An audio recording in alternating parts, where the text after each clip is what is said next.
me vuelvo a presentar. Mi nombre es Leandro Ferreira, soy abogado, docente de Derecho Administrativo y espero hoy estar plenamente con ustedes. El martes estuve, pero severamente atacado por la alergia y por eso no intervine mucho. Y agradecí que Juan tomara y continuara con esa clase porque a mí se me estaba complicando bastante.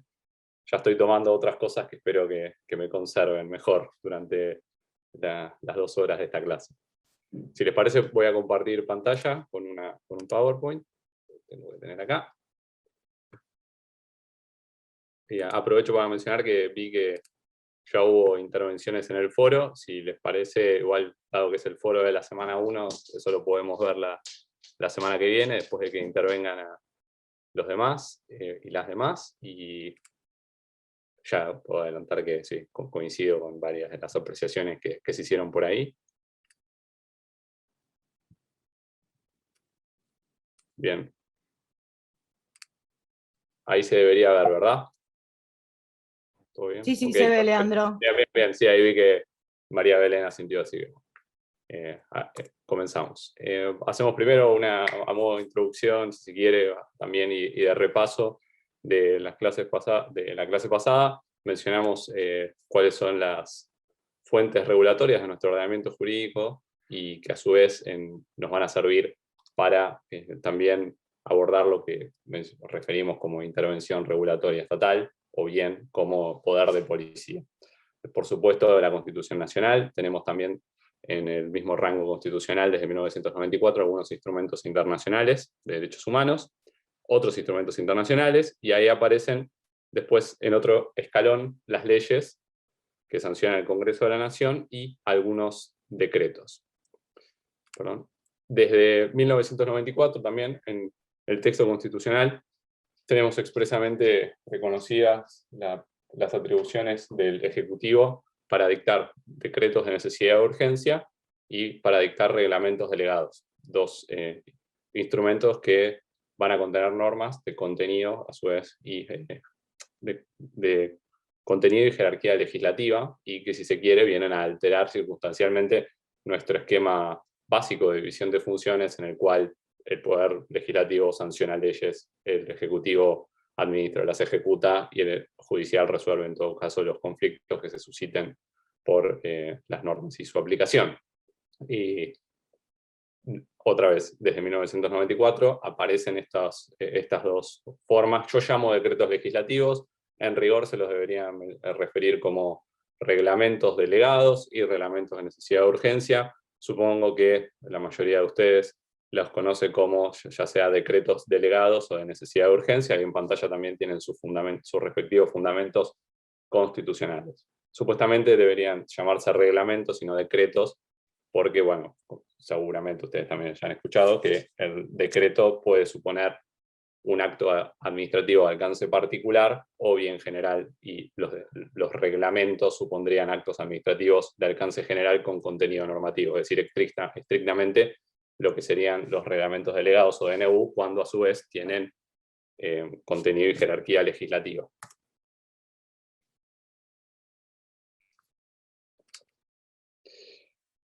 La clase pasada con Juan estuvimos viendo los fundamentos constitucionales de la regulación y la intervención del Estado Nacional. Los fundamentos generales, ya como sabemos, podrían ser el artículo 14, también el 14 bis en algunos supuestos, que incluso apareció mencionado el 14 bis en el foro, 19, 28 y varios incisos del artículo 75, a lo que se suman de nuevo algunos instrumentos con jerarquía constitucional. Tenemos fundamentos, si se quiere, específicos en lo que hace a protecciones de algunos derechos. Incluso hoy en la segunda parte, este artículo 42 que ven ahí lo vamos a mencionar, como también el inciso 13 del artículo 75, y después, bueno, lo que podría llegar a ser la protección específica o la consagración específica de algunos derechos en nuestra Constitución en la primera parte, como puede ser el derecho de propiedad, o bien el derecho a la libertad de expresión, aunque aparece como libertad de imprenta. Como veíamos en la clase pasada, el artículo 14 establece que todos los habitantes gozan de los siguientes derechos conforme a las leyes que reglamenten su ejercicio, y ahí es donde aparece la intervención regulatoria estatal o el poder de policía. Nuestro esquema constitucional clásico de lo que yo llamo satisfacción y protección de derechos, obviamente parte, como bien decía Juan la clase pasada, del artículo 19, es decir, que ningún habitante será obligado a hacer lo que la ley no manda, ni privado de lo que ella no prohíbe, principio que es inverso para el ejercicio de competencias de órganos públicos, es decir, los órganos públicos solo pueden hacer lo que manda la ley, o ahí aparecen después algunas diferencias doctrinarias y distintas teorías. Por ejemplo, el profesor Balbín opina que todo lo que manda la ley o establece una norma de manera expresa y lo razonablemente implícito, y así se puede llegar a continuar. Después de esa primera pauta tenemos, como ya veíamos, que por el artículo 14, era que el Congreso está facultado para reglamentar los derechos individuales fundamentales. Según el artículo 28 de la Constitución, el límite de esa reglamentación estaría dado por la prohibición de alteración, o justamente de la regulación de manera razonable del contenido de esos derechos. Ya vamos a volver sobre esto.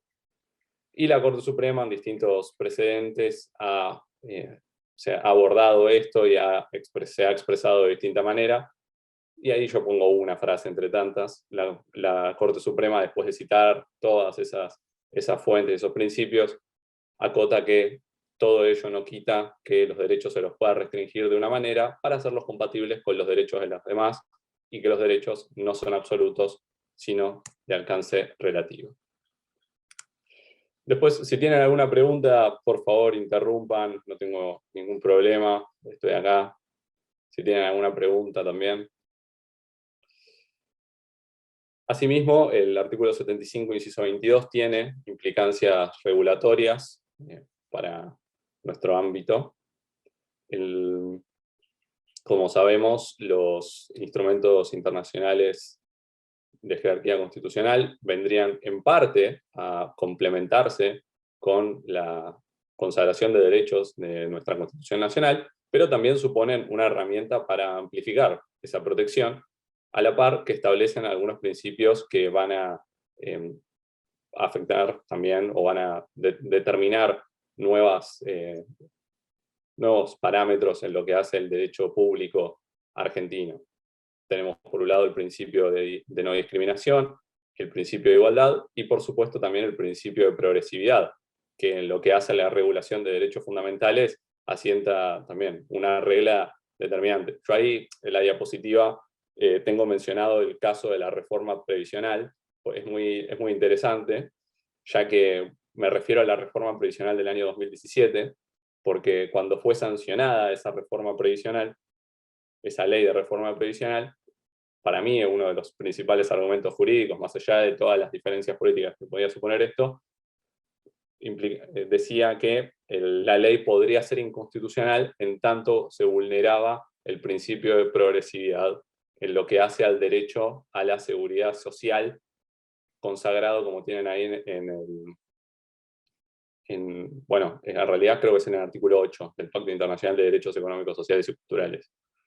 Lo curioso con este caso fue que al momento de sancionarse la ley de reforma previsional, sí, esa nueva fórmula, a principios de 2018, final de 2017, podía suponer menores ingresos que aquellos que un beneficiario de una jubilación, por ejemplo, hubiera recibido con la fórmula anterior. Pero claro, en Argentina nada es tan simple. Bueno, como se sabe, en 2018 el modelo económico de Argentina sufrió cuanto menos severos cuestionamientos, y en tanto esta nueva fórmula previsional no se basaba en la recaudación, como sí se basaba la anterior, terminó siendo increíblemente más progresiva que la otra, de lo que hubiera sido si quedaba la otra. Entonces, incluso el principio de progresividad también, si bien va a ser una pauta a tener en cuenta, vamos a tener que ser muy precavidos cuando la utilicemos como pauta para determinar o no si una reglamentación es válida. Por otro lado, desde la reforma del 94 tenemos algunos cambios en lo que hace a lo formal, y me refiero específicamente a determinar cuáles van a ser los instrumentos regulatorios válidos. Recuerden que los instrumentos con jerarquía constitucional, según el artículo 75, inciso 22, aparte de lo que ya mencionamos, que tienen jerarquía y que son complementarios a los derechos ya reconocidos, van a regir según hayan sido originalmente pactados por nuestro Estado Nacional, es decir, con reservas totales o parciales, y según la interpretación que le den los órganos o tribunales internacionales especialmente creados para proveer a su aplicación.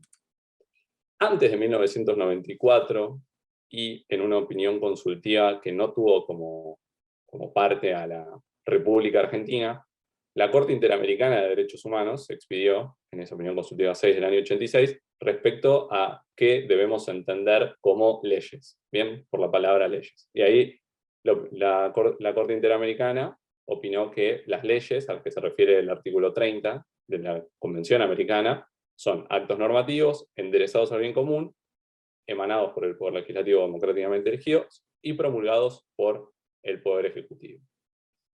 Si nos quedamos con esto, ya tendríamos, si se quiere, alguna suerte de contradicción con lo que mencioné al principio de la clase, en tanto, como les dije, desde 1994 en Argentina tenemos dos instrumentos que pueden suponer normas legislativas, como son los decretos delegados y los decretos de necesidad y urgencia. Por ende, la pregunta podría ser si en los términos del Sistema Interamericano de Derechos Humanos, y en particular en los términos de la opinión consultiva, la intervención regulatoria estatal a través de delegados y de necesidad de urgencia sería válida. Pero bueno, la opinión consultiva continuó, y en el punto 36 se aclaró que lo anterior no se contradice forzosamente con la posibilidad de delegaciones legislativas en esta materia, y establece algunas condiciones.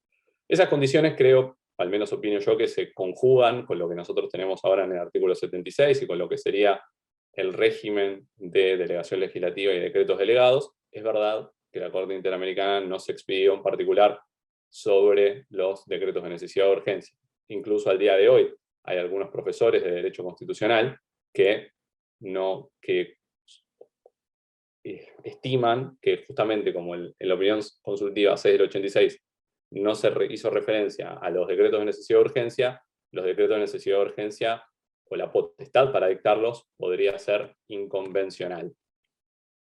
A mí me parece una opinión un poco extrema y un poco,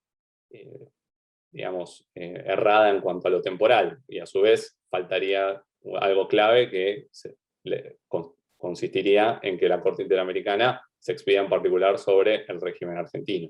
Pero bueno, la opinión está, y de hecho yo la leí varias veces durante el año pasado. ¿Por qué? Porque obviamente durante el año 2020 tuvimos una gran cantidad de decretos de necesidad de urgencia, y quienes no estaban a favor del dictado de esos decretos buscaban argumentos. ¿Cuál fue uno de ellos? Increíblemente este.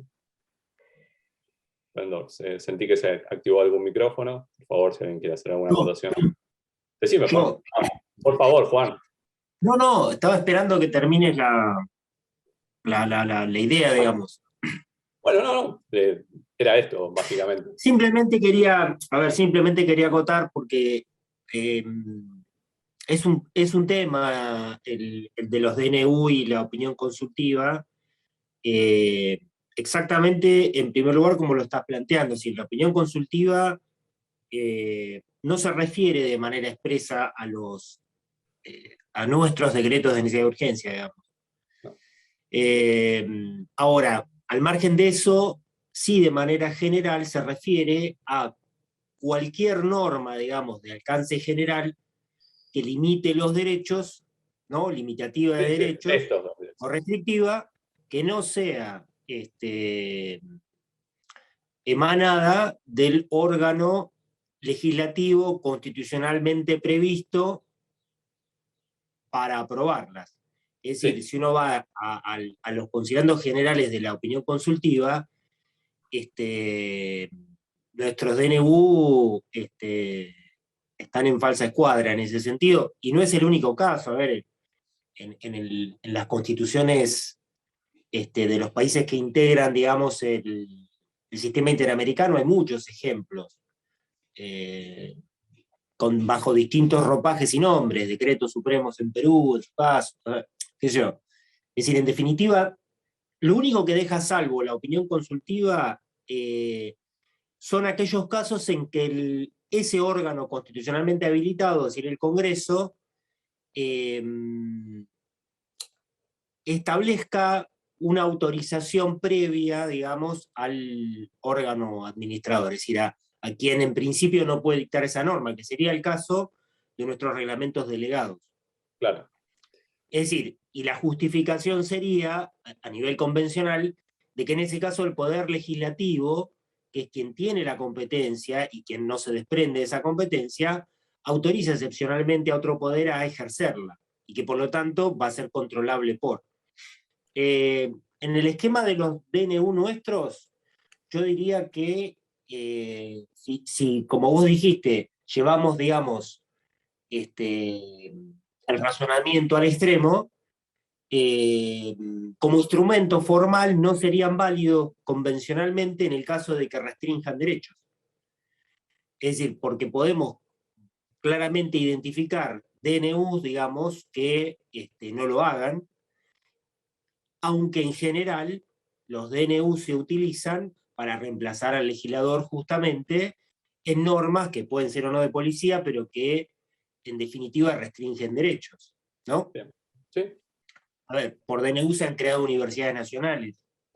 Sí, Por DNU claro. se ha declarado servicio público, como veíamos la clase anterior, determinadas actividades de telecomunicaciones. Es decir, lo que está claro a nivel constitucional es lo que no se puede hacer por DNU. Es decir, qué tipo de derechos no se pueden afectar en las 4 materias que están prohibidas, ¿no? Entonces, en ese sentido, bueno, nuestros DNU yo diría que en algún caso, o bajo algunos supuestos, podrían ser cuestionados convencionalmente. Es decir, pero hay que cuestionarlos, caso por caso. Yo no diría que la potestad del Ejecutivo, que como vos dijiste, llevado al extremo el razonamiento, que esa potestad constitucional es inconvencional en sí misma. ¿Mm? Opino lo mismo y por eso, o sea, hago la aclaración. Parece que son pautas a tener en cuenta, incluso Argentina las debe tener muy en cuenta. No considero que esto se pueda trasladar de manera automática al presente y de esa manera considerar que todos los decretos de necesidad de urgencia son inconvencionales. Habría que ver de nuevo, Sí, caso por caso. es un argumento que hay que tener en cuenta y hay que tener presente, tanto a la hora de cuestionar normas como de defenderlas. Sí, sí, Es por decir, supuesto. bajo los dos parámetros. Es decir, si uno como particular efectivamente se ve agraviado por un DNU, bueno, este es un elemento más que puede utilizar para defender la posición jurídica. Y al revés, desde el punto de vista estatal, en la defensa de la competencia, es decir, del Poder Ejecutivo, también puede argumentarse, en cada caso efectivamente, si se articula esa defensa, que esa potestad del Ejecutivo no es en sí misma inconvencional. Nada más. A su vez, en esta opinión consultiva yo lo traje de manera resumida. Van las consideraciones un poco más allá respecto a lo que debería ser el contenido de una ley, y en particular en la reglamentación de derechos fundamentales. Si bien se hace referencia al bien común, recuerdo también que se alude, si no me equivoco, hasta a promover la felicidad. Estoy seguro que se usa esa palabra. Digamos, sí. se le establecen como fines bastante altos, o si se quiere, pretenciosos a lo que puede llegar a ser la reglamentación, que digamos, nosotros siempre hablamos de, me adelanto, si quiere, en todo caso de regular o intervenir para satisfacer derechos o para compatibilizarlos, y acá la opinión consultiva va a, digamos, a incluso hasta promover la felicidad. Y ya tanto con el... Es que tiene una vinculación directa con el concepto de interés público que tiene la Corte Interamericana. Sí. Es decir, bueno, ese concepto está vinculado a la satisfacción de derechos, a la condición democrática, digamos, de la sociedad, que implica un límite, si se quiere, externo a a lo que puede efectivamente el Estado dictar como una norma de policía, y aparece una idea de bien común que, como vos decís, efectivamente está ligada, digamos, conceptualmente a una idea de felicidad, a una idea de, bueno, como hablábamos el otro día, de progreso, digamos, en este caso, de satisfacción, digamos, de los anhelos de una sociedad democrática bajo la forma de lograr la felicidad. Es una fórmula un tanto particular. Sí, por supuesto. Aprovecho para mencionar, aparecieron unas líneas rojas en mi pantalla, no sé si ustedes las ven. Yo creo que no tuve nada que ver y me apareció otro nombre de usuario y no las puedo borrar. Así que a ver, voy a intentar sacarlas. No sé qué es lo que No pasó. se ve, yo no veo Ah, nada. no sé. Ah, porque me No, aparecieron. Bueno, sería que. Se ven, pero no tapa el texto, no afecta en Ah, sí, yo principio. no sé Yo cómo veo se. el texto, yo no, veo no la se ve Argentina. perfecto. Está bien, está bien. Apareció algo ahí que no sé qué es. No sé. Ah, como que alguien escribió en la pizarra. Sí, pero no sé por qué. No importa, Ah, sí. continuamos.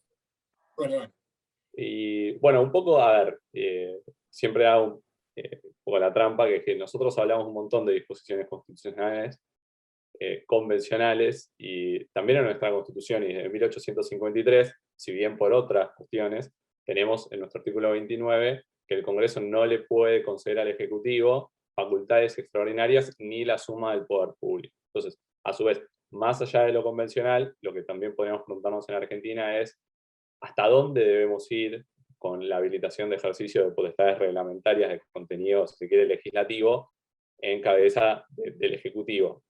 Se entiende que siempre van a ser con un determinado ámbito, con algunas materias vedadas, y como bien decía Juan, también es cierto que en el último año, por DNU, se tomaron decisiones determinantes sobre materias muy relevantes, e incluso, me permito decir, la más relevante de todas, que se estableció el año pasado por decreto de necesidad de urgencia, bueno, fueron la de los decretos 260 y 297, que declararon ampliaron la emergencia sanitaria por el coronavirus, y asimismo establecieron el aislamiento social preventivo obligatorio, después continuado por otros decretos de necesidad de emergencia. Y aprovecho para mencionar, sin perjuicio de que en Poder de Policía de Emergencia lo voy a referir, que el año pasado, tanto la Convención Interamericana como la Corte Interamericana emitieron, si no me equivoco, una resolución y una declaración y dieron pautas generales sobre cómo deberían procederse a la reglamentación o restricción de derechos en el ámbito de esta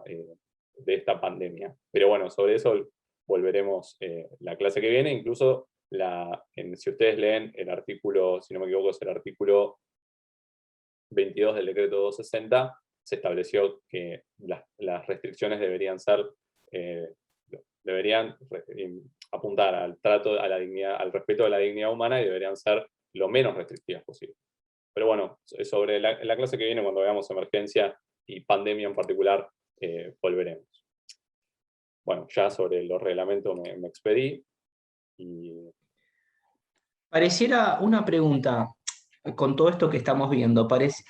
El tema con los decretos de necesidad y urgencia es que siempre han sido discutidos e incluso, bueno, siempre salen un poco para el análisis la cantidad de decretos de necesidad y urgencia que emite un gobierno u otro. sí, Pero dieron la impresión de que también hay como un acuerdo político tácito. eh, yo no sé si existen antecedentes de decretos de necesidad y urgencia que se derogaron o con los cuales se dio marcha atrás. Si alguna vez el Poder Legislativo le puso un freno a eso o una vez que se sancionaron quedaron firmes. aprovecho para separar tu consulta en dos. En primer lugar, tanto los reglamentos delegados como los de necesidad de urgencia tienen un régimen de control por parte del Congreso, ahora detallado en la ley 26.122, y a partir de ese régimen lo que puede ocurrir es que una vez sometido al control primero de la comisión bicameral y después del pleno de cada una de las cámaras, si ambas cámaras rechazan el decreto en cuestión, ya sea delegado de necesidad de urgencia, el decreto queda rechazado y por ende derogado desde el momento de su rechazo. Esa es una forma de control. al tener los decretos de necesidad de urgencia y delegados, digamos, índole legislativa, el Congreso incluso podría optar por no seguir directamente ese régimen de control y derogar inmediatamente esa norma o bien modificarla. ¿De acuerdo? En lo que hace al régimen de control, solamente en el año 2010 la Cámara de Diputados, a raíz, bueno, primero hubo dictamen de la comisión, pero en el año 2010 la Cámara de Diputados rechazó 4 decretos, creo que eran 4 de necesidad de urgencia, y el año pasado el Senado rechazó 3 decretos. En ninguno de los dos supuestos, en 2010 y en 2020, los rechazos de una Cámara fueron a su vez compartidos por la otra. Por ende, al día de hoy no tenemos en Argentina un rechazo de un decreto legislativo por ambas cámaras. Eso, de acuerdo al sistema de control constitucional y de la ley 26.122, ha ocurrido solamente el rechazo de manera parcial, y el rechazo parcial no es suficiente para quitarle la vigencia al decreto en cuestión. Después, los decretos delegados y de necesidad de urgencia pueden ser modificados, derogados, y ahora no me viene a la mente un caso específico de derogación de DNU. Sí, hubo, perdón,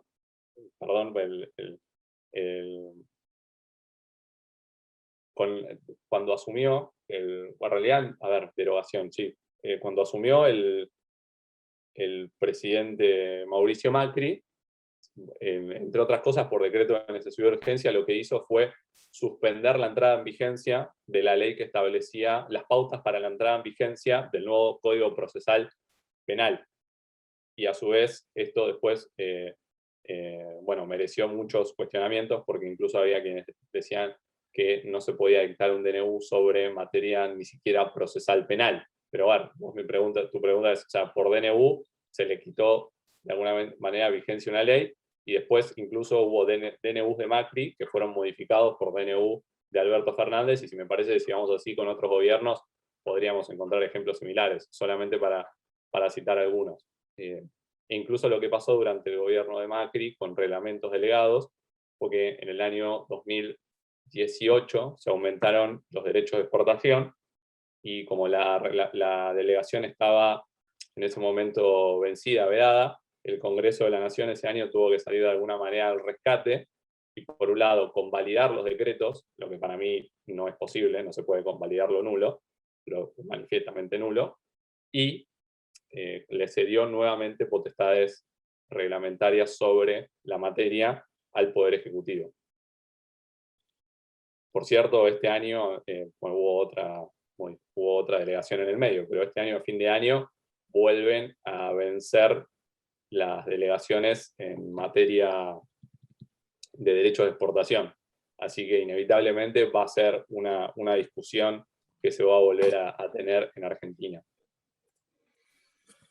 Entonces, ¿puedo contar algo, Leandro? Sí, por favor. Federico López fue el que preguntó, ¿no? Sí, sí, sí. Mirá, Federico, hay, digamos, lo que vos planteás en definitiva es lo que se puede observar, digamos, en general y al margen de los casos que señalaba Leandro, de una praxis que hay desde el 94 para acá. Es decir, yo particularmente, digamos, en aquella época estaba en la facultad, o sea, estudiando, yo no, cuando estudié, digamos, el sistema de división de poder, el presidencialismo, etcétera, de hecho fue mi tesina acá en La Plata para recibirme, no podía entender cómo se podían juntar, por un lado, la voluntad de atenuar el presidencialismo, que era el leitmotiv, digamos, de la reforma constitucional, y al mismo tiempo reconocerle potestades legislativas al Ejecutivo, porque si uno va a la génesis del sistema presidencialista como sistema de división de poderes, incluso digamos, si se apega al sistema norteamericano concretamente, uno se da cuenta que el equilibrio relativo entre los dos poderes está dado justamente por eso, porque es la competencia que se usurpa en el Ejecutivo termina por liquidar, digamos, al componente democrático básico que tiene la representación popular en el legislativo. A ver, el presidente norteamericano no tiene potestad reglamentaria reconocida en la Constitución.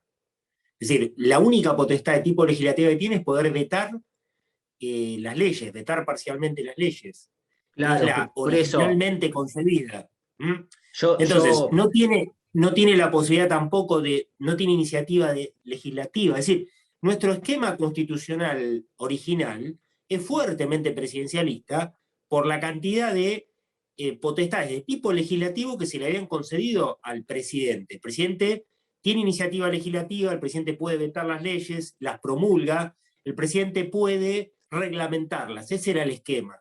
El esquema Perdón, original. Eso se agrega.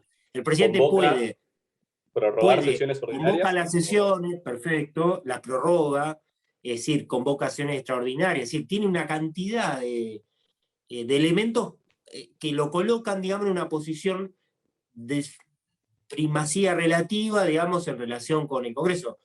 Y claro, luego, en el 94, lejos de recortar algunas de esas competencias, se la agregaron refuerza. nada más, porque se permite el veto parcial y luego se agregan, digamos, o se suman los DNU y la delegación legislativa bajo la premisa de que está prohibido el ejercicio de potestades legislativas, por, digamos, que en principio está prohibido y son nulas de nulidad insanable, salvo.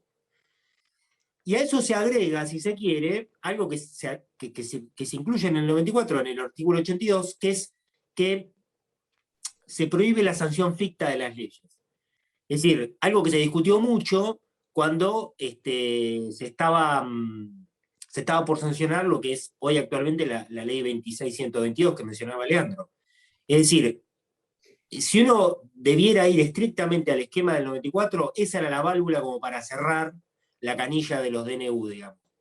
¿Por qué? Porque mientras el Congreso no los aprobara, es decir, bajo un procedimiento específico, bueno, los DNU iban a tener, si se quiere, una vigencia limitada o no iban a tener vigencia, porque implicaba la sanción ficta de una norma de rango legal, digamos. Es decir, algo que muchos constitucionalistas mencionaron.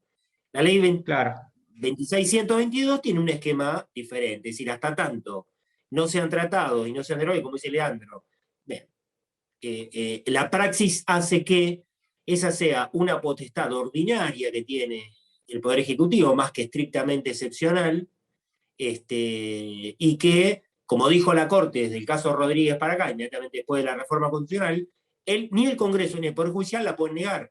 Es decir, la potestad existe. Luego es controlable, sí, por supuesto, es controlable, por el procedimiento especial del legislativo y por el Poder Judicial en causas.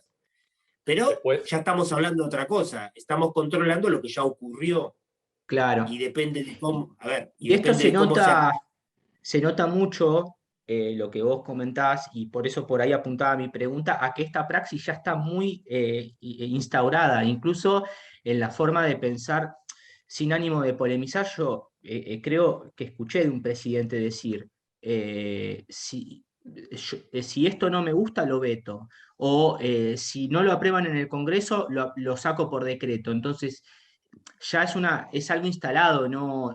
Ha perdido, si se quiere, en la práctica por lo menos ese carácter de excepcionalidad. Es como algo ya ordinario, diríamos. sí, igual te aprovecho para complementar dos cuestiones. El veto, si bien es una potestad que tiene el Poder Ejecutivo, también, si bien no está sometido a un control posterior, el Congreso tiene la posibilidad de insistir, es verdad, con mayoría calificada y podría de todas maneras convertir esa iniciativa en ley. Por otro salvo en el lado, veto parcial. bueno, Ese claro, es el problema. claro, y también es cierto que con la promulgación parcial desde 1994, los decretos de promulgación parcial también tienen que estar sometidos al régimen de control de la 26.122. Sí. Por último, a esta praxis no afortunada o no feliz que tenemos en Argentina, se suma que los decretos de necesidad, el contenido de los decretos de necesidad de urgencia en particular, suele exceder, digamos, lo que hace a la regulación a la circunstancia excepcional a la que viene a atender. Esto fue advertido por la Corte Suprema hacia el final del voto, creo, mayoritario en consumidores argentinos, y quedó ahí, digamos. A ver, en el fallo de consumidores argentinos, la Corte Suprema determinó que el decreto en cuestión, que modificaba un punto de la ley de seguros, era inconstitucional. Bien. Y al final también agregó que los decretos de necesidad de urgencia no deberían tener vocación de permanencia. Incluso es algo que la doctrina ya había advertido. Es decir, más allá de que nosotros hayamos naturalizado los decretos de necesidad de urgencia, el problema de dictar muchos decretos de necesidad de urgencia, en muchos supuestos también está ligado a que el contenido de esos trasciende a las circunstancias excepcionales que vienen a atender. Si los decretos de necesidad de urgencia, a su vez, fueran más acotados a lo que vienen a regular o tuvieran un plazo de vigencia mucho más breve, creo que esta, si se quiere, mala práctica en términos institucionales, o la práctica nos generaría menos cuestionamientos institucionales. Incluso en Italia tienen un régimen por el cual, una vez que se dicta un decreto de necesidad de urgencia, el decreto no puede tener vigencia mayor a 90 días, y a su vez no se puede dictar, se prohíbe la trampa. Es decir, que al día 91 se dicte un decreto idéntico al anterior. ¿De acuerdo? Sí. Entonces, digamos, lógicamente hay formas, porque, a ver, si uno entiende que la potestad en sí es útil, a ver, de hecho había ocurrido antes de la reforma del 94 en muchísimas ocasiones. A ver, cuando se discute en el seno de la Convención Constituyente, los miembros informantes de la comisión del núcleo de conciencias básicas, donde estaba esto, que informaron, que fueron García Lema y Paisao, por el peronismo y el radicalismo, digamos, en su informe hablan de prácticas paraconstitucionales. A ver, de algo que existía como una práctica que había sido convalidado sucesivamente por la Corte Suprema. El ejemplo característico era Peralta, ¿no? Claro. Es decir, ante una situación real de emergencia social, económica, digamos, grave, ante esa gravedad, bueno, es lógico que de una forma o de otra, en Peralta hay un ejercicio de la Corte, digamos, de razonamiento oblicuo, diría yo, muy importante para justificar lo que no estaba en la Constitución. Es decir, que el presidente pudiera hacer eso, pudiera incautar depósitos concretamente, que era el problema, es decir, ante la inexistencia de reservas en el Banco Central, inexistencia, y para sostener, si se quiere, el régimen monetario, digamos, y financiero, bueno, la Corte habla de las jefaturas que tiene el Ejecutivo, lógicamente, es el jefe supremo de la Nación, decían la vieja y la nueva Constitución, y luego de un ejercicio extensivo de la potestad reglamentaria, es decir, el presidente tiene facultades legislativas y las ejerce excepcionalmente en el marco de una emergencia, temporalmente, bueno, con esos límites. Bien, uno podría decir, bueno, en un esquema presidencialista como el nuestro, en ocasiones es necesario, o puede ser necesario que, como pasó el año pasado, que una autoridad, digamos, unipersonal, adopte, en definitiva, una decisión que, si debiera ser consensuada por todas las fuerzas políticas del Congreso, bueno, evidentemente no llegaría a tiempo, ¿no? Que es la idea central de esa situación excepcional, y que para mal, marca el 99 edición tercero. Bueno, claro. Estamos de acuerdo en eso. Bien, estamos de acuerdo. Puede existir la potestad y puede tener su razonabilidad.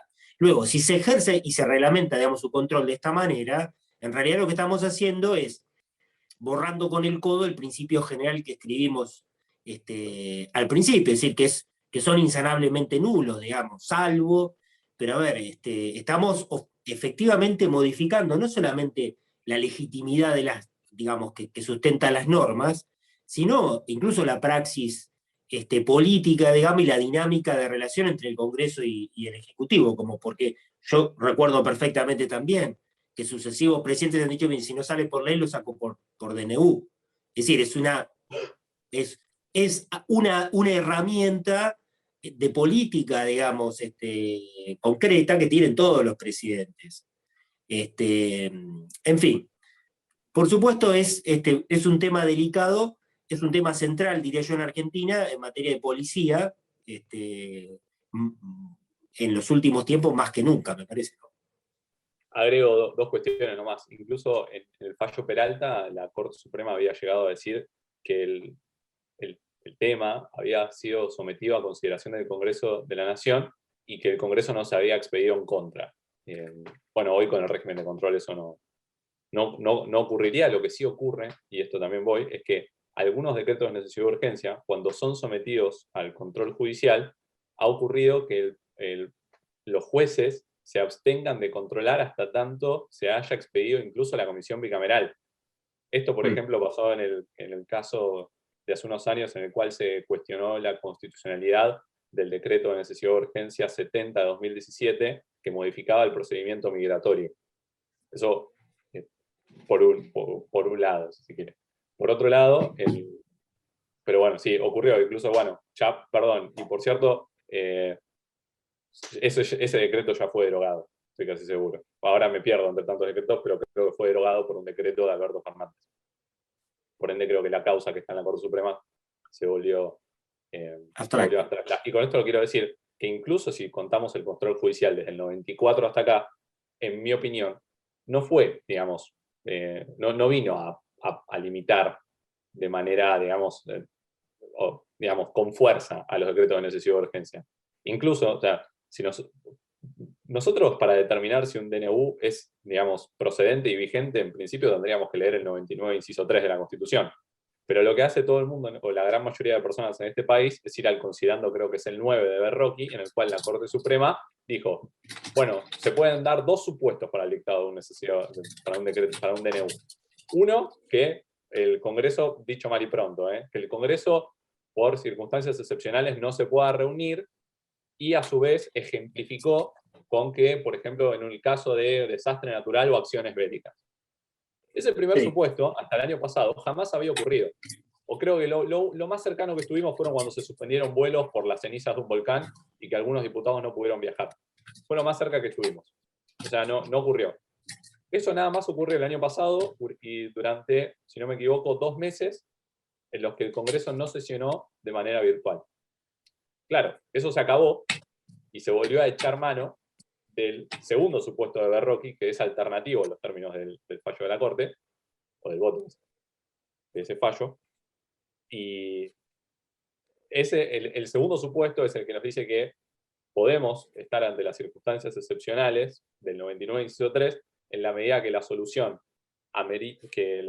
amerite una solución cuya celeridad sea incompatible con el trámite ordinario de formación y sanción de leyes. Que otra vez nos devuelve a un escenario de gran incertidumbre o de arbitrariedad.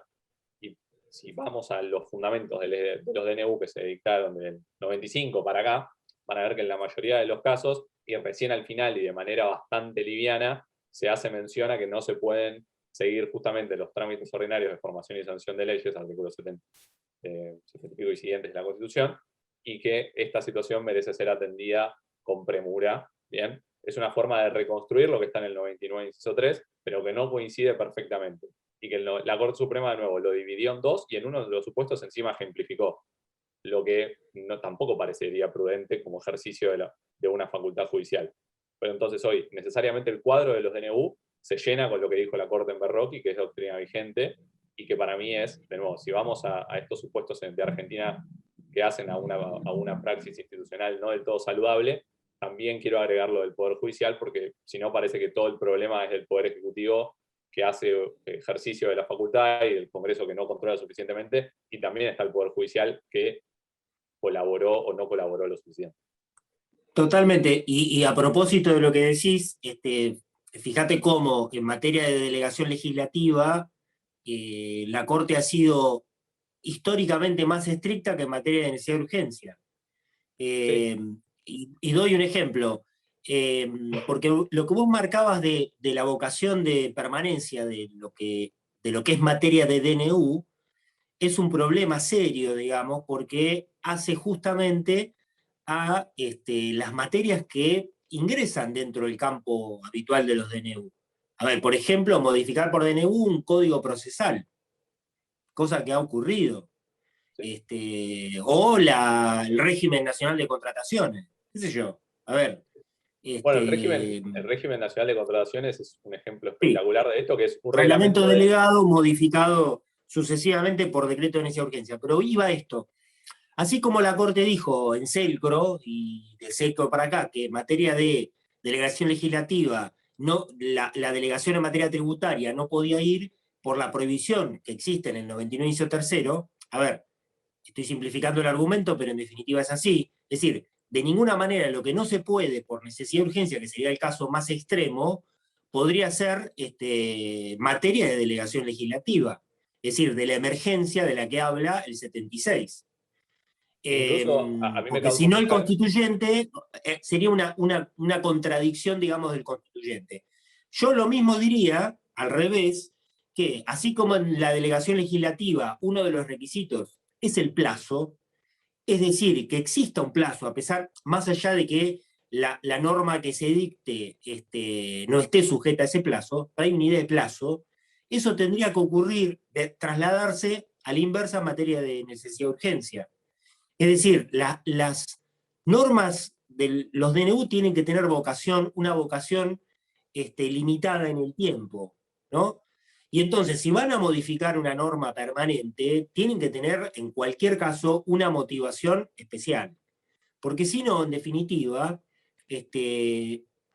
sí le estamos dando al Ejecutivo, digamos, una potestad para reemplazar al Congreso. Es decir, para modificar por vía reglamentaria, en definitiva, lo que no le guste o lo que no le parezca o lo que quiera cambiar de cualquier tipo de norma, de cualquier norma legislativa. ¿Mm? Es decir, lo que no pareciera ser el espíritu del 99 tercero. Es decir, de que existan circunstancias excepcionales que hagan imposible, etcétera, etcétera, etcétera. Es decir, si estamos hablando de una normativa vigente, bueno, no pareciera ser el caso. Y ocurre que los DNU, vos sos más experto que yo en esto, Leandro, es decir, en general, no regulan ex novo, sino que modifican el ordenamiento. Sí, en muchos casos. Muchísimo. Y Bueno, nada más. aprovecho para aclarar que además esa palabra la tenemos en pantalla, que a ver, la ley es el principal instrumento de regulación, no solo porque lo establece la Constitución, sino, como bien decía Juan, por las condiciones de representatividad que supone el funcionamiento De del Consejo, legitimación. que al fin y al cabo le dan mayor legitimidad. Esa mayor legitimidad de las decisiones del Congreso son las que supuestamente le reservan más allá de los DNU y los delegados, sí o sí algunas materias, como son la materia penal, partidos políticos, régimen electoral y materia tributaria. La materia tributaria también supone bastantes problemas en lo que hace al control judicial y a la delegación, no tanto a los DNU, porque en DNU parece que la materia tributaria, hasta ahí no te metes, salvo para lo que pueden llegar a ser las cuestiones orgánicas o procesales, pero no lo sustancial. En lo que hace sí a lo sustancial y la materia tributaria y la delegación, la Corte Suprema, por ejemplo, en el caso Camaronera Patagónica, fue terminante. Es decir, en el sentido de que solamente al Congreso de la Nación le corresponde sancionar leyes sobre cuestiones tributarias sustanciales, y solamente al Congreso de la Sí, Nación, claro. por las condiciones de legitimidad y representatividad que tiene. Así arranca el fallo, el voto, creo que es el voto mayoritario de Camaronera, sí, no sé si tiene incidencia. Y yo no olvido hasta el día de hoy, empecé a leer Camaronera y digo, bueno, acá se terminó la delegación legislativa en materia tributaria por siempre, no hay margen, y después si ustedes van leyendo... Se activó un Hola, micrófono. Claudio. ¿Cómo estás? Hola Claudio, ¿cómo estás? En este día. Ahí lo silencié. Y después Camaronera Patagónica continúa. ¿Y por qué continúa? Porque justamente versaba sobre delegaciones en materia tributaria, y aprovecho también para mencionar, para contestar una pregunta de, creo que es Ley Longaro, que en Argentina, desde antes del 94 y desde el 94 hasta el 2010, el Poder Ejecutivo tenía potestades reglamentarias en materia tributaria, en particular en derechos de exportación, por una delegación prevista en el Código Aduanero. En teoría, y después del conflicto con las retenciones, en 2010 esas delegaciones quedaron sin efecto, y desde 2010 no se deberían haber dictado más reglamentos delegados sobre materia tributaria, en particular sobre derechos de exportación, lo que ustedes conocen como retenciones. Claro, como les dije, en 2010 en este país hubo un cimbronazo político-económico y se tuvo que volver a echar mano para elevar retenciones sin perjuicio de que antes se habían disminuido. Y por eso desde 2018 tenemos una nueva delegación legislativa en el Ejecutivo, fue nueva hasta fines de 2019 y desde 2019 tenemos otra que está vigente hasta fines del año 2021 y esa delegación está prevista en la ley 27.541, conocida como de reactivación y solidaridad. Si no me equivoco es el artículo 40 o 40 y pico, el de la delegación en derecho de exportación. Incluso esa ley también tiene una delegación en materia de tasa de estadística, que sería un derecho de importación, si no entiendo mal. Así que, si bien no deberían existir delegaciones sobre materia tributarias, en tanto rige un principio de reserva legal sobre eso, lo cierto es que existen, están vigentes, y que incluso la Corte Suprema en algunos supuestos las convalida. Bueno, vamos ahora sí, después, si se quiere haber visto un poco lo formal, a meternos de lleno con poder de policía. Acá tenemos un repaso de los conceptos, y vemos esto, y si se quiere hacemos una pausa y después continuamos hasta el final. A mí mucho no me gusta hablar de poder de policía sin perjuicio de que lo conocemos como tal, y sabemos sí que el Estado tiene una potestad para, como bien se dice en pantalla, reglamentar derechos, que algunas veces supone una limitación, siempre que se tienda a una protección y a una satisfacción. De ahí también, y tomando un poco lo que veíamos con la opinión consultiva, que la regulación tenga que estar orientada a un bien común o a un interés general. Una restricción muy severa de derechos por la mera restricción, por supuesto, no tendería a eso. Incluso también supondría una pauta de inconvencionalidad por vulnerar el principio de no progresividad. O de progresividad. Y asimismo, y esto también creo que tiene que ver con lo que veíamos en la clase pasada, la regulación siempre debería respetar un principio igualitario, pero obviamente no todos los destinatarios de una regulación van a verse afectados de la misma manera. A ver, como veíamos en la clase pasada, en algunos supuestos, justamente lo que puede hacer el Estado es regular de manera dirigida para promover mejores condiciones de algún sector específico de la población, o incluso sin ir, digamos, a lo personal como tal, o para promover mejores condiciones de un determinado sector productivo, que a la vez va a redundar probablemente en mejores condiciones para algunas personas. ¿Bien?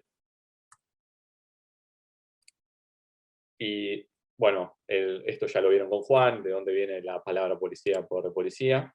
En el derecho argentino tenemos muchísimas obras sobre poder de policía. Tenemos una que quizás, bueno, no sé si se destaca más, pero sí es muy conocida, la obra de Bartolomé Fiorini, Poder de Policía, que para mí tiene algunas frases que merecen ser repasadas y que viene bien tenerlas en cuenta para lo que viene. En primer lugar, decía Fiorini que el poder siempre es expresión de una competencia creada por derecha y la policía un contenido específico del derecho. El poder de policía o la intervención regulatoria estatal no es un poder por sí mismo, es, digamos, justamente el ejercicio de una atribución establecida por la Constitución Nacional. De ahí que justamente es un poder, una atribución creada por el derecho. ¿Bien? Y se utiliza la expresión de diversas formas para expresar actos vinculados al poder legislativo, a su vez dirigidos a reglamentar o limitar esferas de derechos individuales jerarquizados. Otra vez, en el centro de todo esto, en principio, tenemos al poder legislativo. Otra cuestión que menciona Fiorini es la función regulatoria se manifiesta para equilibrar la relación entre derechos y bienes ante diversas perturbaciones, incluso sin haber perturbación. Pero lo importante es tener en cuenta esto, esta pauta de equilibrio, ¿bien? O de generar mejores condiciones para la protección y satisfacción de derechos. ¿Cuál va a ser el alcance de la regulación?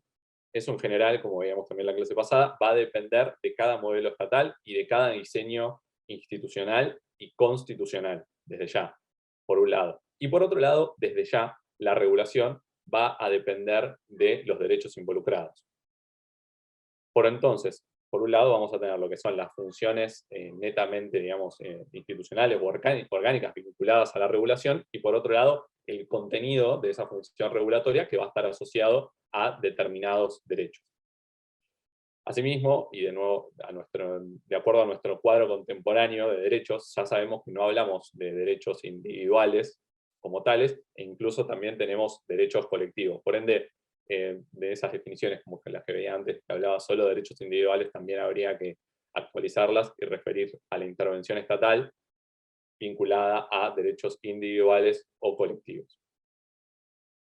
Y en lo que hace a las fuentes, como vimos en la primera parte de la clase de hoy, tenemos también hoy, y por eso me metí con eso, a algunos decretos que, aunque sea de manera circunstancial, pueden llegar a ocupar el mismo lugar que las leyes sancionadas por el Congreso de la Nación, tanto en contenido como en cuanto a jerarquía. Bueno, me parece que sobre esto ya hemos hablado, que la ley va a ser nuestro instrumento principal de regulación. Y bien, ¿cuáles van a ser las pautas de validez y legitimidad de la regulación? En principio, en lo que hace a ambos casos, partimos de la base que cualquier instrumento regulatorio, ya sea aquel emanado por el Congreso de la Nación como el Poder Ejecutivo, va a tener un respaldo democrático. En el caso del Congreso de la Nación, esas decisiones tomadas, pues, como bien dice en pantalla, en un procedimiento deliberativo con mayor representatividad, le podrían dar incluso mayor legitimidad a una decisión del Poder Ejecutivo. Lo cierto también es que el Poder Ejecutivo en Argentina es un poder democrático, y un poder democrático y legítimo, al menos desde 1983 en adelante. En todo caso, lo que podemos discutir es intensidades, si se quiere, de esa legitimidad. Pero bueno, partimos de la base de que el Congreso, justamente por esa pluralidad en cuanto a su integración y la forma en la que se adoptan las decisiones, podrían aportar de mayor legitimidad a algunas políticas públicas que vienen a afectar de manera directa a nuestros derechos fundamentales, y de ahí su protagonismo en la regulación estatal. Otro punto que que para mí está muy bueno tener en cuenta es, bien, tenemos al Poder Legislativo, circunstancialmente al Poder Ejecutivo. ¿Qué lugar va a ocupar la sociedad en lo que son el ejercicio de la regulación? Y ahí es donde aparecen los procedimientos de participación ciudadana, y surge la pregunta, ¿cómo vamos a lograr mayor participación? Yo durante estos días estuve leyendo bastante sobre una consulta popular que se va a hacer en Berlín, en el estado de Berlín, uno de los 16 estados de la República Alemana, en la cual se va a votar sobre una iniciativa vinculada a la socialización de viviendas públicas. No me quiero explayar mucho sobre esto, pero desde el exterior, desde otros países, y no me quiero poner acá con que Argentina es peor, solamente en este punto me parece que hay otros países en los cuales están dándole a la ciudadanía mayor participación y que quizás es algo a seguir. Está pasando en Alemania, es verdad, a nivel estadual, pero también hace unos años en Ecuador se votó si, por ejemplo, había que adoptar o no mayores medidas de transparencia e integridad, y esas consultas populares, referéndum, plebiscitos, depende del caso, suelen realizarse en ocasión de las elecciones generales. En Argentina, por ley, las consultas populares no se pueden realizar en coincidencia con las elecciones generales. Ahí ya tenemos una primera limitación. En segundo lugar, me parece que acá falta todavía una decisión política para darle a la ciudadanía la posibilidad de que se pronuncie, aunque sea de manera no vinculante, pero directa, sobre el diseño de algunas políticas públicas. Y ahí me parece que la regulación puede llegar a lograr todavía mayor legitimidad. Yo, por supuesto, cuando hablamos de regulación, y siempre hablamos de que probablemente esa regulación importe una restricción de derechos, lo que nos da, como bien dice ahí, como siempre creo que apuntó el profesor Agustín Gordillo, una noción contradictoria o incluso hasta cuestionable del poder de policía. De hecho, el profesor Gordillo creo que en su obra es quien dice que, bueno, que cómo puede ser que nosotros veamos el poder de policía de nuevo como algo que casi parece inherente al Estado, y que en derecho, digo nosotros, desde el derecho administrativo. y que desde el derecho constitucional justamente lo vean como lo que es, una atribución constitucional en principio y no más que eso, y que siempre esa atribución tiene que tender a lograr equilibrios y a buscar mejores condiciones de satisfacción de derechos fundamentales.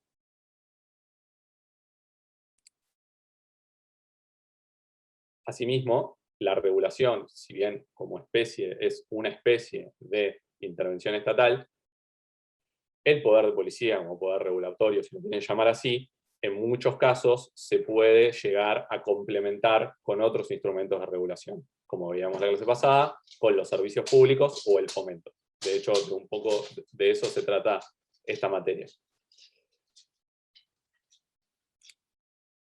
Y quiero volver a esto, para cerrar la primera parte. En muchos casos, la regulación incluso va a depender del contenido mismo del derecho.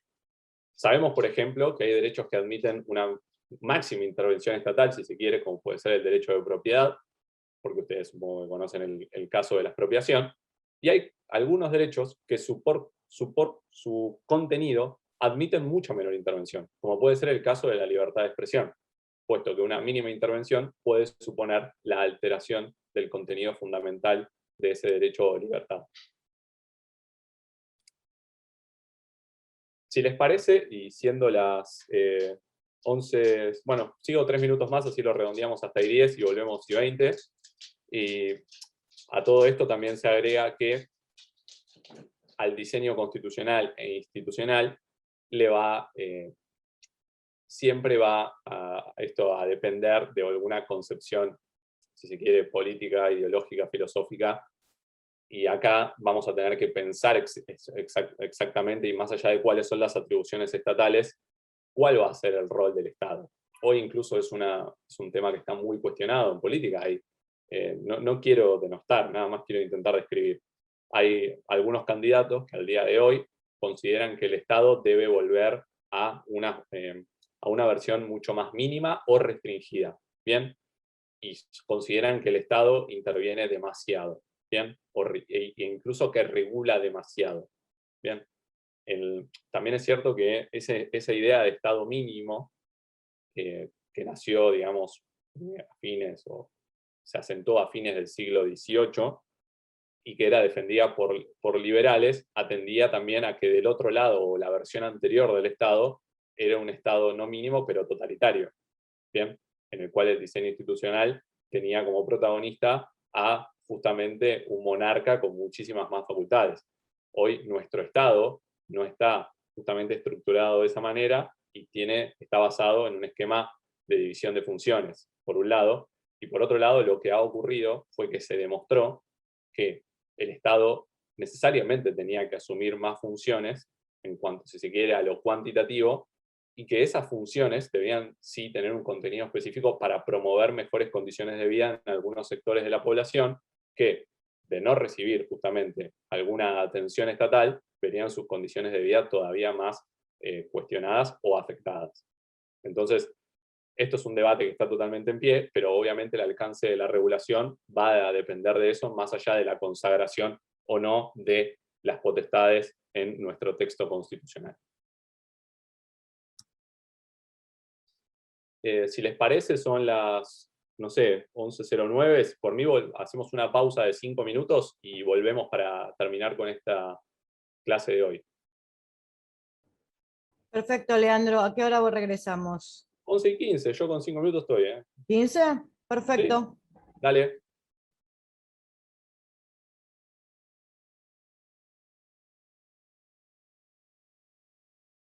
Veo que acá hubo una mención de Fabiola, sí, por lo de Berlín. En realidad, por lo que leí, el tema en Berlín es bastante complicado, porque, o sea, más allá de que la situación habitacional y en lo que hace alquileres es compleja, desde los últimos 10 años, los alquileres subieron un 50% en un país en el cual obviamente no tienen nuestros índices de inflación, y lo que hace que la situación sea todavía más grave.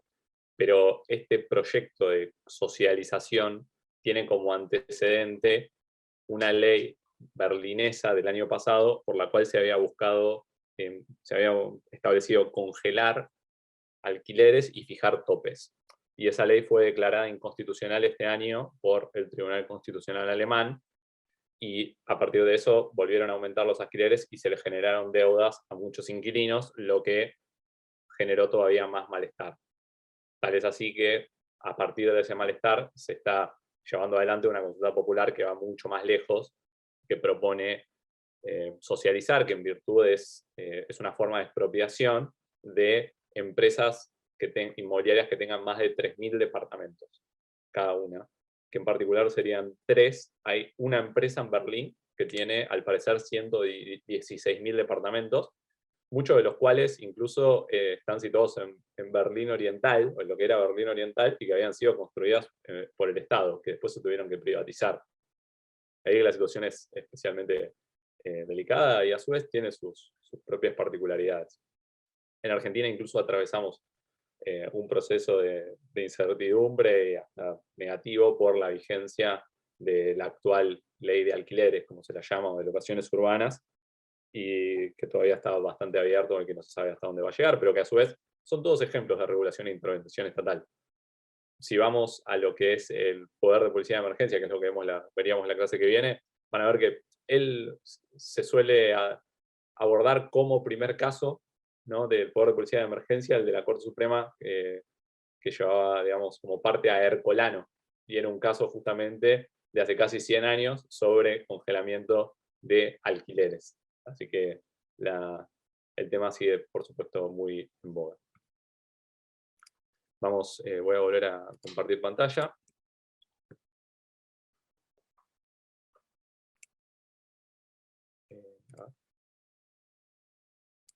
Perdón, compartir pantalla. Ahí está. Bien, ahí estamos. Me había ido para acá.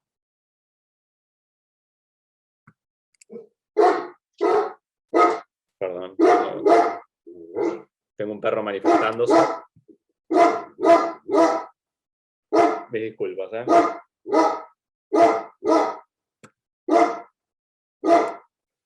Bueno.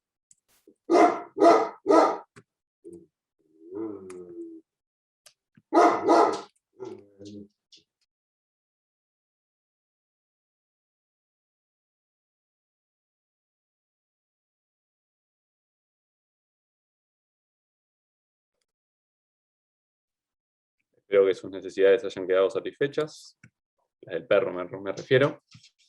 Y por otro lado, otro tema que aparece en la regulación es lo de los medios regulatorios. Bien, a veces se hace alusión a que el Estado solamente le corresponden obligaciones negativas para satisfacer algunos derechos. Me parece que eso ya en mucho sentido no tiene en el presente respecto de ningún derecho. Es obvio que toda la satisfacción de derechos va a envolver un conjunto de obligaciones positivas y negativas para el Estado, y que el Estado de alguna manera tiene que hacer para satisfacer todos nuestros derechos fundamentales. Que no haga nada, en ningún derecho ya no existe. Incluso para satisfacer la libertad de expresión sabemos que tiene que hacer o que tiene que intervenir, ¿bien? Y ese quizás también sea el caso más sensible. Pero sostener al día de hoy que en algunos casos algunos derechos solamente involucran obligaciones negativas por parte del Estado me parece demasiado... me parece que está equivocado, y que, o al menos a mí no se me ocurre un supuesto en el cual el Estado no haga absolutamente nada para que ese derecho esté plenamente satisfecho. ¿Cuál va a ser el límite de la regulación estatal respecto a algún derecho? Como veíamos con Juan la clase pasada, eso va a variar en cada caso en particular, e incluso va a variar con el tiempo. Es muy probable que en 2021 nosotros concibamos las restricciones con otro criterio, como hacía la Corte, por ejemplo, en 1922, y hoy hasta me atrevo a decir que probablemente admitamos restricciones en algunos supuestos mucho mayores que antes, en particular en lo que hace a las cuestiones económicas. Bien, que por cierto así, y en lo que hace a la regulación de intereses económicos, se aparece y asienta lo que se conoce como poder de policía de emergencia. Bien. La determinación sobre la alteración o no de un derecho entonces va a ser algo muy circunstancial, no solo en ese momento, también con el tiempo, sin perjuicio incluso de que algunas pautas constitucionales continúen siendo las mismas. vamos a tener que analizar cuáles son los hechos del caso, cómo se reguló, y justamente determinar a partir de ello si la regulación es razonable y proporcional. Ahora vamos a volver sobre esto con el ejemplo del caso de Pharmacity.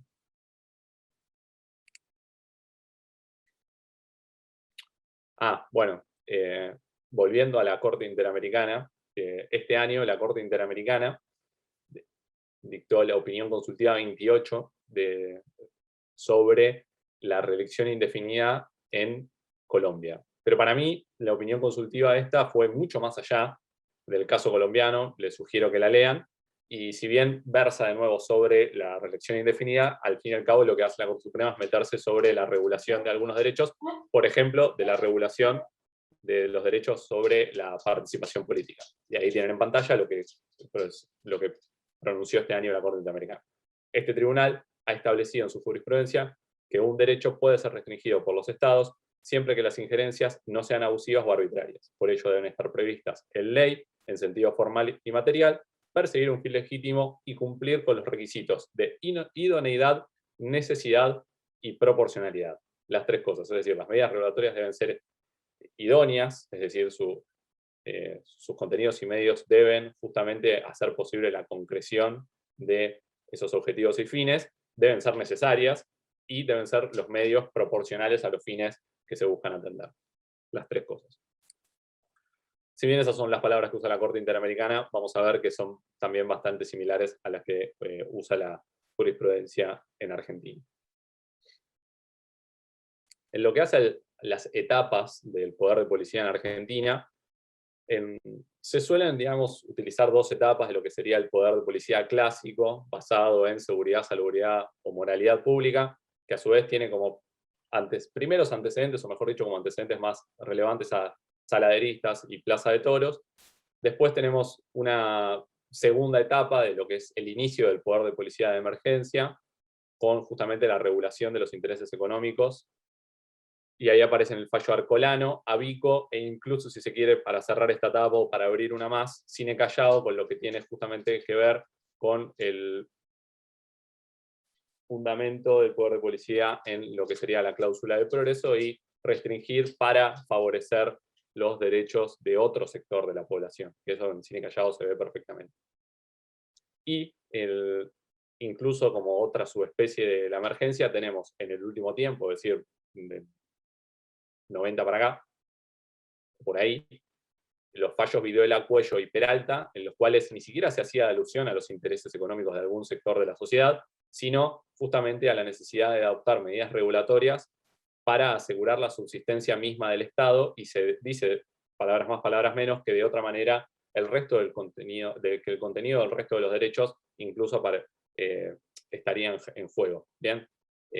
Entonces, esto se puede abordar de distintas maneras, e incluso el profesor Balbín en su obra lo que hace, si se quiere para simplificar, habla del poder de policía en situación de normalidad y el poder de policía en situación de emergencia.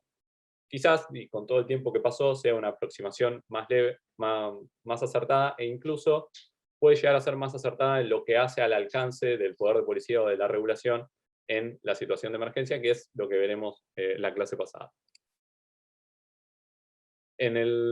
Hoy vamos a ver un poco poder de policía de lo que llamaríamos normalidad, no emergencia, y en todo caso la clase que viene vamos a ver poder de policía en emergencia. Los riesgos.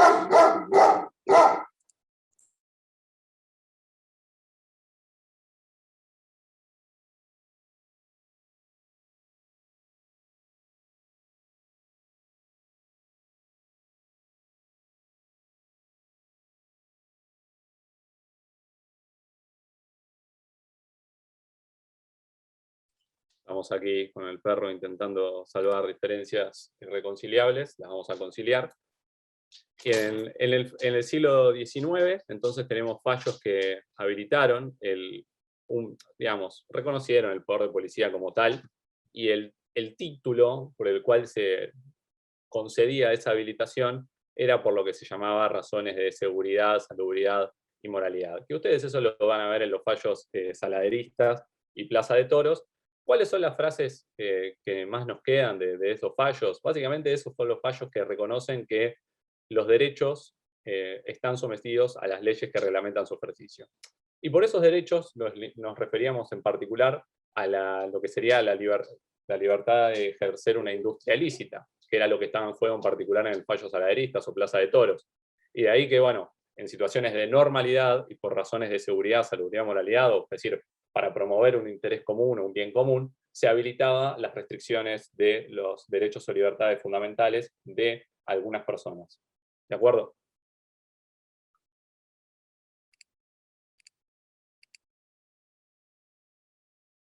Aquí tienen, bueno, algunas referencias saladeristas, pero yo propongo continuar. En lo que hace a la regulación en tiempos de normalidad, lo que vamos a tener que de nuevo hacer en todos los supuestos es determinar el alcance de la limitación o de la restricción que se está fijando por el instrumento regulatorio en cuestión. Precisar en segundo término si esa restricción es absoluta o relativa. En principio, todas las restricciones o regulaciones de derechos para ser válidas deberían ser relativas, nunca absolutas. Bien, incluso una, digamos, restricción absoluta no sería ni válida en un poder, en lo que sería el poder de policía de emergencia o circunstancias excepcionales, pero lo que sí ha admitido la Corte Suprema es que en situaciones de emergencia se pueden ejercer atribuciones regulatorias con mayor intensidad. Considero yo que esa intensidad nunca igual podría llegar a anular el contenido esencial de nuestros derechos fundamentales. Eso sería en cualquier escenario inconstitucional e inconvencional. Más allá de eso, y de las restricciones absolutas o relativas, en situación de normalidad deberían ser todas relativas o siempre respetando el contenido básico del derecho en juego. Es decir, vos podés ejercer tu derecho a la industria lícita, lo que te pido es que no tires todos tus restos al río, al riachuelo en este caso. Bien, o sea, vos podés, bien, llevar adelante tu empresa, pero cumplir con determinadas condiciones, como vamos incluso a ver ahora con el caso de Pharmacity. Asimismo, y en estas situaciones de normalidad, incluso las restricciones pueden llegar a ser temporales o permanentes. Una regulación incluso podría o establecer alguna veda o algunas condiciones que establezcan que algunas personas van a ingresar primero o después a una actividad. Incluso eso puede llegar a tener que ver también con lo que sería el fomento. De nuevo, estoy hablando en general e intentando jugar un poco con todos los elementos que estuvimos viendo en la clase pasada y en esta. E incluso una vez que se regula, el Estado puede, como les puse ahí en último término, someter el ejercicio de un derecho a condiciones previas o concomitantes. No sé si fue acá, creo que la clase pasada Juan les mencionó la ley de pesca.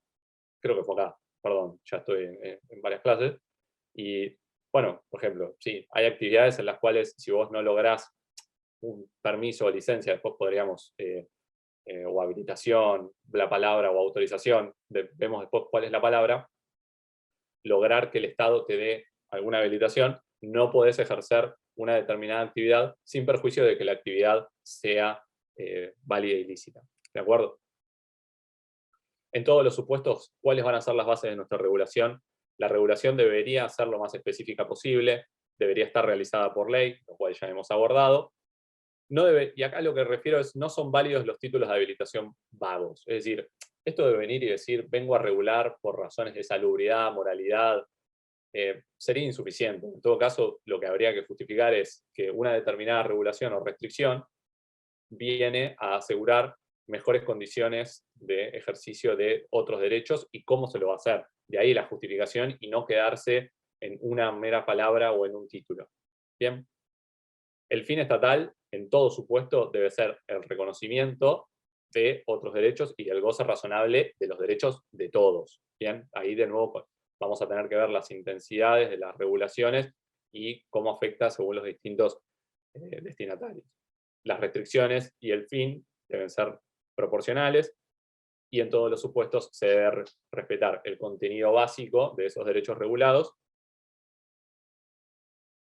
a la par que se deben respetar otros principios generales, como ya hemos visto al principio de la clase de hoy, como son el principio de igualdad, no discriminación y progresividad.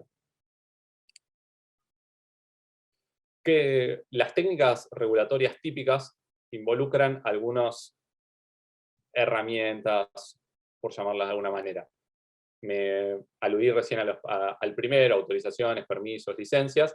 Incluso sabemos que hay algunas cosas mucho más elementales que hacemos nosotros que al día de hoy requieren una habilitación por parte del Estado, que va mucho más allá, incluso si se quiere, al permiso que teníamos que sacar la clase pasada para, por ejemplo, el año pasado para poder circular. ¿Se les ocurre algún ejemplo de algo que necesitemos para hacer algo que consideremos esencial?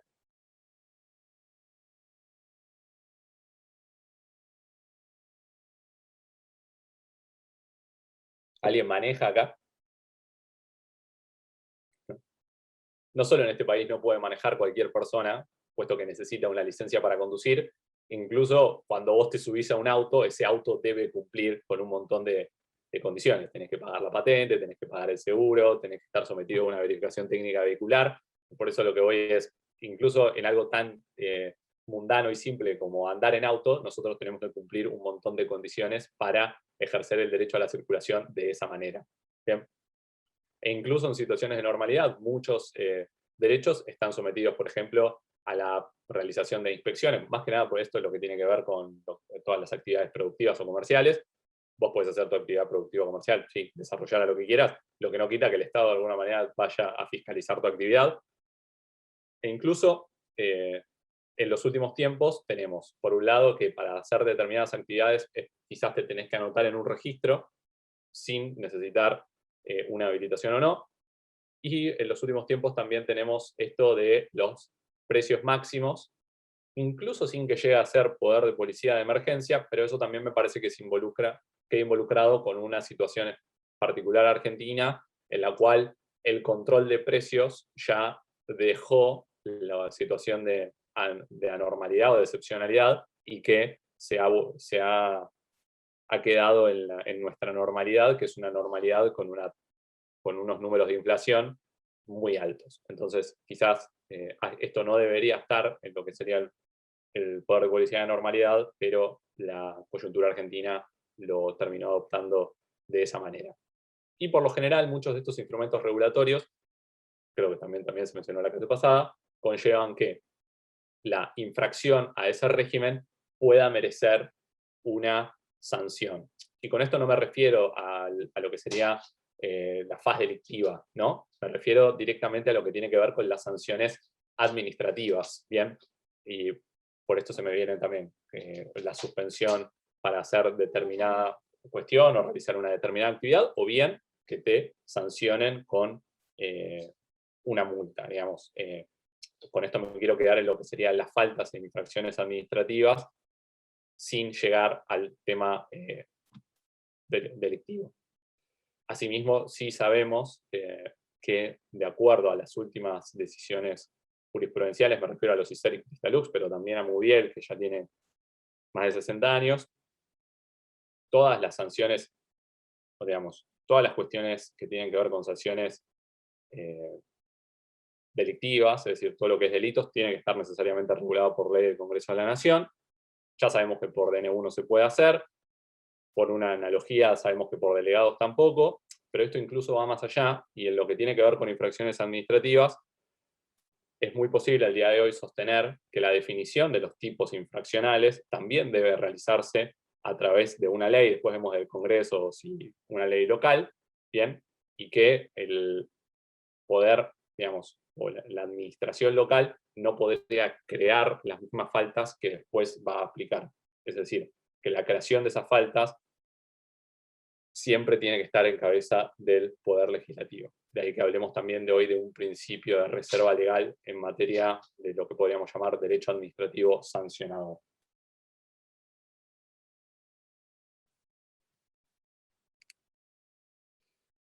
Seguramente escucharon sobre el caso Arenzón, ¿no? Seguro, alguna vez se toparon con esto en un momento de sus vidas.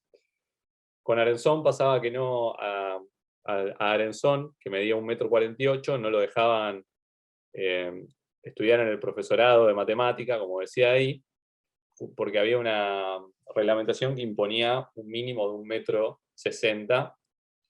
La fundamentación de esa reglamentación decía en que justamente al no tener una estatura mínima, En el caso de que esa persona después diera clases con niños o con menores, podría llegar a ser sujeto de, no sé, cuestionamientos o falta de autoridad, lo que sea.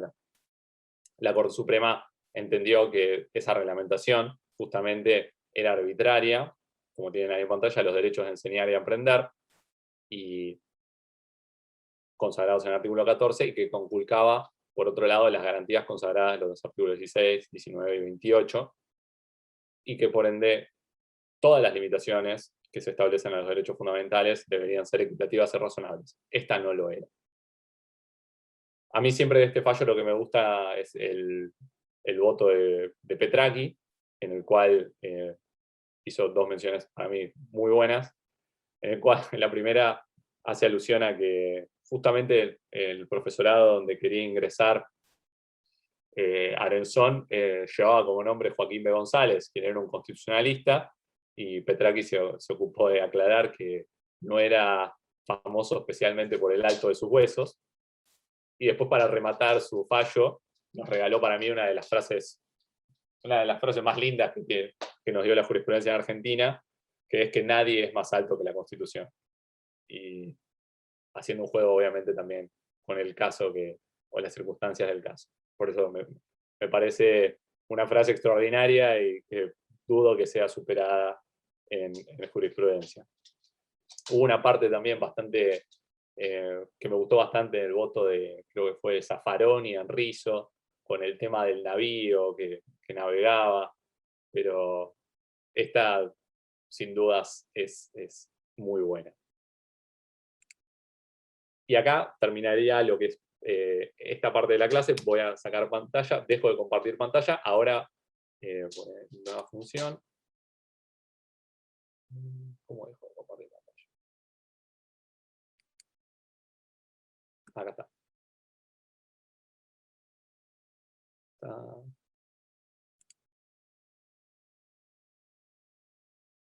Bueno, igual les puedo compartir pantalla. No llegué a preparar las diapositivas del fallo de... Miren qué desprolijo que está esto. Del fallo de Pharmacity con Provincia de Buenos Aires. Pero bueno, se los voy a emprolijar en vivo. Después si quieren les mando mi resumen. Esto lo hice los últimos días y quedó así. Así no se puede trabajar. Siempre texto justificado, por favor. Bien. Seguro escucharon algo sobre el fallo de Pharmacity, Provincia de Buenos Aires, ¿verdad? ¿Alguien sabe algo? ¿Alguien quiere hacer algún aporte? ¿Alguien alguna vez entró a Pharmacity a comprar un medicamento y se terminó llevando 3x2 en bauquitas como yo? Seguro. Sí, veo algunos que dicen que sí. Sí, todos terminaron entrando en Pharmacity y comprando, y se llevaban lo que fueron a comprar y algo absolutamente innecesario. A ver. Sí, es el de que no habilitaba las sociedades anónimas en provincia para ejercer, para el farmacia, etc. Exactamente. O creo que el Colegio de Farmacéuticos no está de acuerdo con abrir el Colegio de Farmacéuticos de provincia, me parece. Bueno, sí, a ver, la causa como tal lleva como carátula a Pharmacity contra el fisco de la provincia de Buenos Aires. Pero, por supuesto, el Colegio de Farmacéuticos de la provincia se pronunció sobre esto. Y vamos a hacer, vamos a ir directamente a la regulación, que es lo que está en juego acá. El artículo, que es el artículo 14 de la ley 16.606 de la provincia de Buenos Aires, establece esto que entiendo que tienen en pantalla, que dicen: serán autorizadas las instalaciones en enajenaciones de farmacia cuando la propiedad sea A, de profesionales farmacéuticos con título habilitante. Esto es el B, ahí quedó mal copiado. Sociedades colectivas o SRL integradas totalmente por profesionales del ejercicio de la farmacia, sociedades como entidad simple formadas entre profesionales habilitados para el ejercicio de la farmacia, y esto es el E, quedó mal numerado, establecimientos hospitalarios públicos. Bien, no están previstas las SCA y por ende estaban excluidas. Pharmacity es una sociedad anónima que, como bien saben, opera en la Ciudad Autónoma de Buenos Aires por lo menos, y acá es donde yo, si quieren, peco de mi ignorancia porteña, no sé exactamente en qué otras provincias opera. Pero bueno, en provincia de Buenos Aires pidió una habilitación para funcionar en Pilar, en el municipio de Pilar, y se le fue denegada en función de esa ley. De hecho, lo que tienen acá, que yo lo dejé de manera resumida, es, si bien lo que está en juego son los artículos 3 y 14 de la ley que establecen la imposibilidad de la SA de operar farmacias en el ámbito de la provincia de Buenos Aires, esto se origina por intervenciones del Ministerio de Salud y de la Dirección Provincial de Coordinación y Fiscalización Sanitaria, a raíz del pedido que hizo Pharmacity concretamente para poner un establecimiento en el municipio de Pilar. Bien, entonces, no hay una exclusión expresa, tan solo la ley que acabamos de leer no contempla como personas autorizadas a la CSA. Bien, según Pharmacity, esto vulnera el artículo 13 del decreto 2284 del 91. Hoy hemos hablado de esta rara especie de los DNU previos en 1994. Este sería un caso de un DNU previo al 94 que incluso fue convalidado por una ley posterior del Congreso de la Nación, y que justamente lo que estableció es la desregulación en lo que sería el funcionamiento de establecimientos farmacéuticos, pero, y aquí me adelanto, miren, acá está, disponía que cualquier persona puede ser propietaria de farmacias. La Suprema Corte de la Provincia de Buenos Aires estimó que ese decreto nacional solamente aplicaba para el ámbito de lo que era entonces la municipalidad de la Ciudad de Buenos Aires, que era el único municipio sujeto a la jurisdicción nacional. Y se consideró, o lo consideró así, en la Suprema Corte, o incluso también hay afirmaciones en ese sentido, tanto en el voto mayoritario de la Corte Suprema, como en el voto concurrente. El voto mayoritario en este caso estuvo compuesto por los votos de Lorenzetti, Maqueda, Hayton. Hubo un voto concurrente de Iursun y hubo otro voto concurrente de Sotero de Andreu. En este caso se excusaron por diversas razones Carlos Rosenkrantz y Horacio Rosati. No me acuerdo la razón de la excusación de Rosati, sí recuerdo la excusación de Rosenkrantz tenía que ver con que él fue socio de Bouzat, quien fue a su vez el letrado y apoderado de Pharmacity, y por eso se excusó en este supuesto. Bueno, el caso entonces, como ustedes ya pueden inferir, no solo llegó a la Corte Suprema, antes pasó por la Corte Suprema, por la Suprema Corte de la provincia de Buenos Aires, y lo primero que estableció vamos a hacer un cuadro general. Tanto lo que hizo la Suprema Corte de la provincia de Buenos Aires como lo que hizo la Corte Suprema es establecer hasta dónde llegaban las regulaciones, esta la nacional, la provincial, y si incluso la provincial, en segundo término, si quieren, podía regular el ejercicio de la profesión farmacéutica y en particular cómo operarán los establecimientos de esa profesión. Y en tercer lugar, se analizó si la regulación en sí es o no razonable. Bien, les cuento esto porque van a ver ustedes, el fallo es bastante largo y los temas que se abordan generalmente, o sea, sin importar la estrategia que usa cada tribunal o cada juez, es básicamente esa, que está bien, tiene un orden lógico, o sea, una vez definido si se podía o no regular esto, o si se iba a aplicar o no, recién pasás a analizar el contenido de la regulación en sí, que es lo que no pasó en el otro fallo que vamos a ver la clase que viene, que es el de gobierno de la ciudad con Estado Nacional. En ese caso justamente se determinó que el Estado Nacional no podía regular lo que había regulado, bien, o que no dio razones suficientes, y entonces no se pasó al análisis específico de la regulación.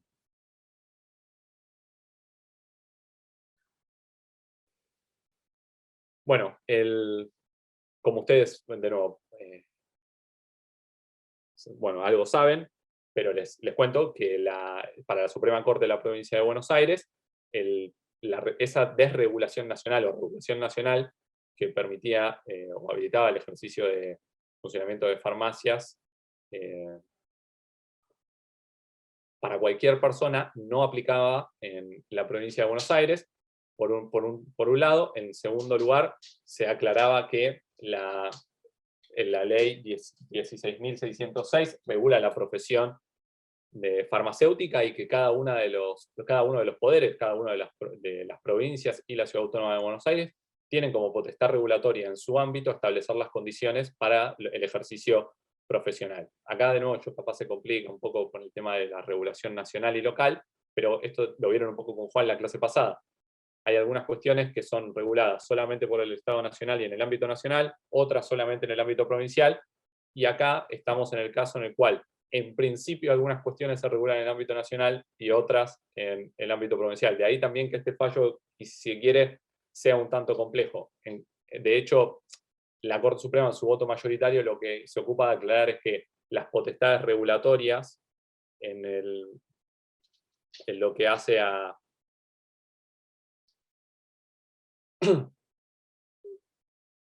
la comercialización, digamos, a las cuestiones farmacéuticas, es una competencia compartida y concurrente. Lo dijo expresamente, esto está en el voto de lo que sería la mayoría.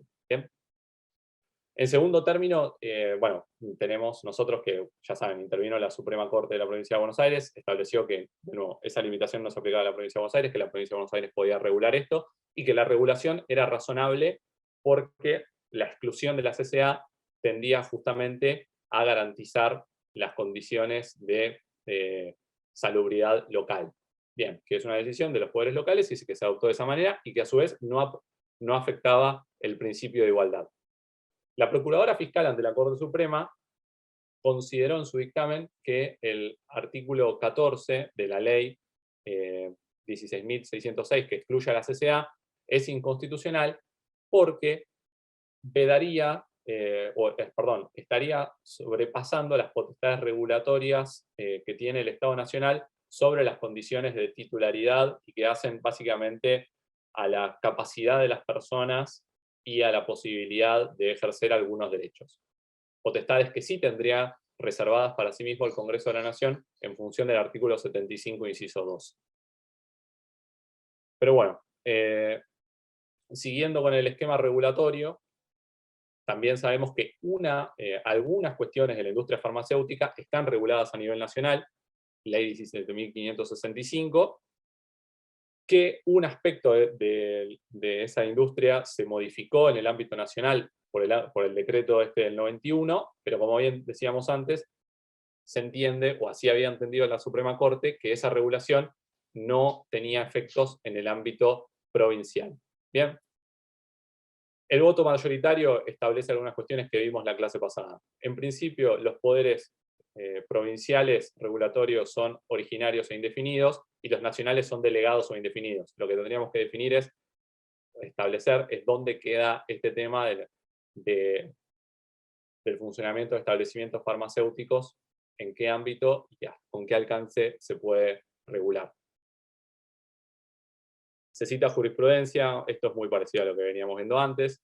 Las provincias pueden dictar leyes y estatutos que juzguen conducentes a su bienestar y prosperidad, sin más limitaciones que las provisiones enumeradas en el 126 de la Constitución, y la razonabilidad, que es requisito de todo acto legítimo. Bien.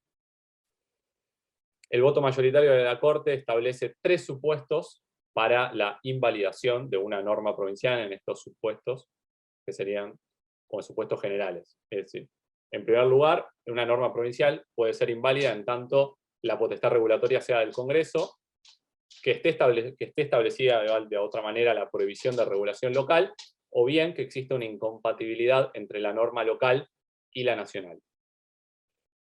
Acá los primeros 2 puntos, digamos, no se daban. Justamente el voto mayoritario afirma que la competencia regulatoria sería compartida y concurrente. Entonces, de lo que se trata este caso es de definir si existe una incompatibilidad entre la norma local, es decir, la que excluye a la CCA, y la nacional, que van a ser la Ley General de Industria Farmacéutica y a su vez los derechos y libertades de la Constitución Nacional, que son los que juzgaba Pharmacity afectados, bien, por esa prohibición.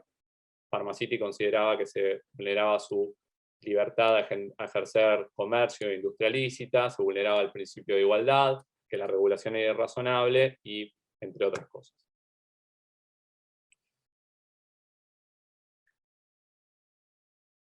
La condición que establece la Corte Suprema para regular profesiones a nivel local consiste en que los poderes locales no desconozcan eficacias de títulos nacionales y que a su vez las limitaciones que existan en los ámbitos provinciales sean razonables y tiendan a asegurar el ejercicio responsable de cada una de esas profesiones.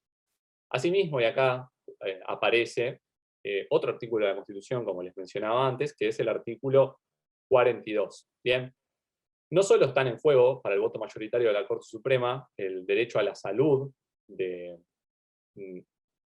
las personas, en lo que hace en lo concerniente a la actividad farmacéutica, sino también los derechos de los consumidores, ¿de acuerdo? De ahí también que la Corte Suprema en su voto mayoritario encuentra razones para validar justamente esta regulación. Lo paso.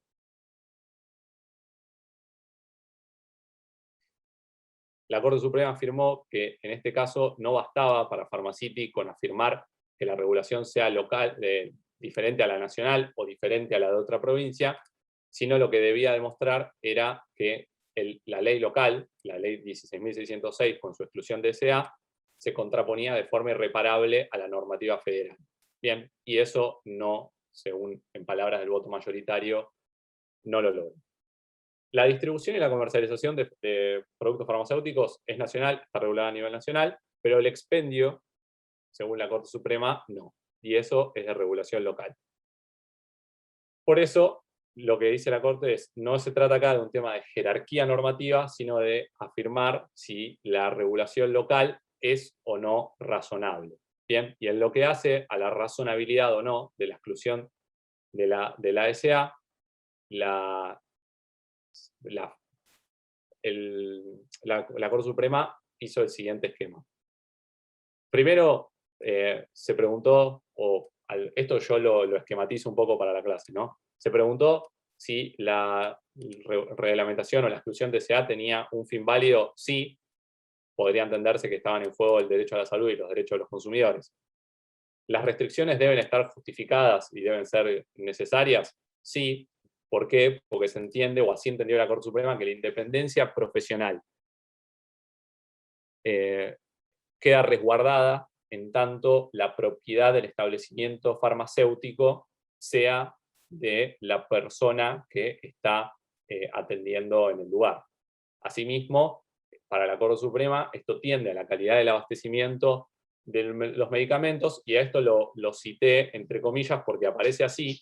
La Corte Suprema afirmó que la subordinación del farmacéutico trabajador por cuenta ajena al titular de la farmacia podría hacer que aquel no pueda oponerse a las instrucciones del titular, y respecto a esto incluso cita un precedente de un tribunal europeo.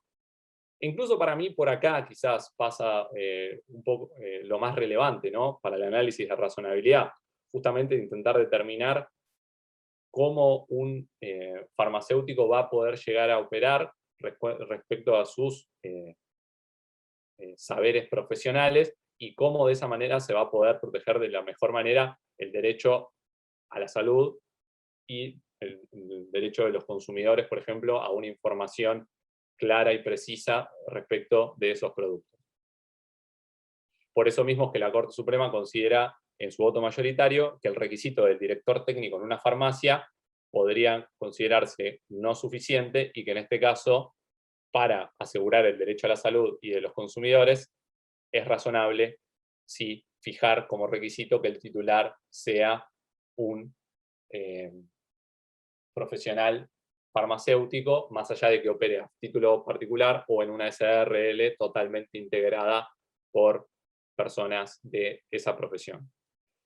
Y acá también la Corte Suprema dijo, bueno, hasta acá todo bien, lo último que deberíamos analizar es si los medios son adecuados y proporcionales para lograr todos estos objetivos. Y bien, otra vez la Corte Suprema dice lo que ya hemos mencionado, la proporcionalidad debe evaluarse en función del bien que se busca proteger, y en este caso, como saben, el derecho sería proteger el derecho a la salud, a la vida y el derecho de los consumidores. Bien, y la verdad es que ustedes saben, cuando se ponen fines tan altos, le queda muy difícil a la otra parte justamente demostrar la irrazonabilidad de la regulación que se viene a examinar. Bien, y por eso la Corte Suprema en su voto mayoritario terminó por considerar que la parte actora no había alegado ni demostrado que la exclusión de las sociedades anónimas por la ley provincial afectara la sustentabilidad económica de la empresa y que, por otro lado, tampoco habría afectación al derecho a ejercer una industria lícita, porque incluso, por cierto, podría continuar ejerciendo su industria lícita, su derecho a la industria lícita en otras jurisdicciones que sí le permiten operar de esa manera, y que, por cierto, es donde estaban operando. De ahí que la prohibición de la operación en la provincia de Buenos Aires no afectaría su sustentabilidad económica, ni su derecho de propiedad, ni su derecho a ejercer una industria lícita. Son 11:57, yo la verdad podría continuar, tengo los votos de la concurrencia, el voto de la concurrencia y la disidencia, pero me parece que por hoy vamos a estar, y en todo caso haremos alguna mención más la clase que viene. A ver cómo hago para dejar de compartir esto. Dejo de compartir. Y dado que son las 12 y está por sonar la campana, si les parece, bueno, quedamos a disposición con Juan por cualquier duda o consulta. Y bueno, si tienen alguna consideración sobre este tema que acabo de mencionar, estoy acá, me quedo, pero bueno, supongo que todas y todos tienen algo que hacer, ya son 11:58, y no me gusta ser el docente que arrastra al alumnado más allá del tiempo cumplido. Así que si tienen alguna duda o consulta en estos minutos me quedo acá, y si no, nos vemos la semana que viene.